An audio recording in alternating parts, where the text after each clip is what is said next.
Let's take you to Siaya now, and the governor there, Cornel Rasanga, has banned the ferrying of bodies of COVID-19 victims from other counties into Siaya for burial. Speaking after the launch of sanitization booths and a fumigation exercise in Siaya town, Governor Rasanga advised that those who died outside the county be buried where they passed on instead of their bodies being transported to Siaya for burial. He says that this will help reduce the spread of the coronavirus, which is currently stretched to the healthcare system in Siaya.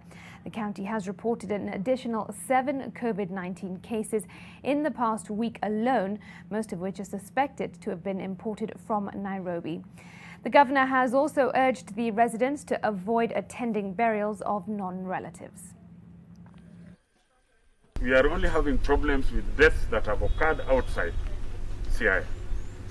And so we want the people who are accompanying the body, number one, make sure that you have a certificate, that you have been tested and you have been found to be clean, then accompany the body. We are also saying that if the death is as a result of COVID-19, bury that body out there, because there is no need for you to bring the body and bring misery and further deaths to other people. All right, let's turn to Migori County now, where Bernard Ojwang joins us live. And Bernard, Migori has seen a rise in COVID-19 cases as well, especially imported from neighboring Tanzania. The border has since been closed. What would reopening the country mean for the people of Migori? Well, thank you very much, Smriti. Yesterday, President Uhuru Kenyatta did address the nation, and of course, some of the issues President Uhuru Kenyatta talked about is the issue of curfew and lockdown. And of course, he said that this has really affected the economy of the country, and he also urged Kenyans at least to ensure that the government, since the government will not be able to continue with the curfew and lockdown, he urged the local and also Kenyans are to ensure that they take responsibility as one of the ways of helping the government in the fight against the spread of COVID-19. And of course, as you know very well, Migori County, where we are, is neighboring Tanzania, where we are made to understand that there is a high number of people who have been tested positive, and also the first 2 cases that were reported here in Migori County came from Tanzania. And of course, the address by President yesterday was really received by many people, especially many people here. And without wasting time, I'll just be speaking to one of the business person here. Just tell me, yesterday President Uhuru Kenyatta talked about the curfew and lockdown.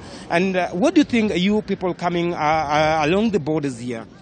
Thank you so much. My name is Jim Odindo.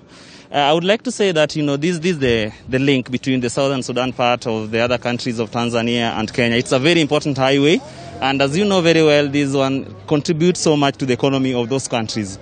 It's really a hitch and it's really a problem when we have this lockdown. The economy is really hurt and we're really feeling it. But now they also have to take care at the borders. They have to take care of the people coming in and going out. They have to be more vigilant. They have to work on their screening. They have to find more facilities and more doctors, or let me say medics, who can handle it. Because, they take the distance from Migori to the nearest facility where they test the COVID samples is very far. How I wish the government can take care of that so that, we can have some easy way of testing and knowing what is wrong with us. Otherwise, I feel that it's a good thing because we really need to go back to our normal working days. Okay, thank you very much. As you just heard from one of the business community here, is saying that where the move in case the government is willing to open the borders also and also do away with the curfew and lockdown, they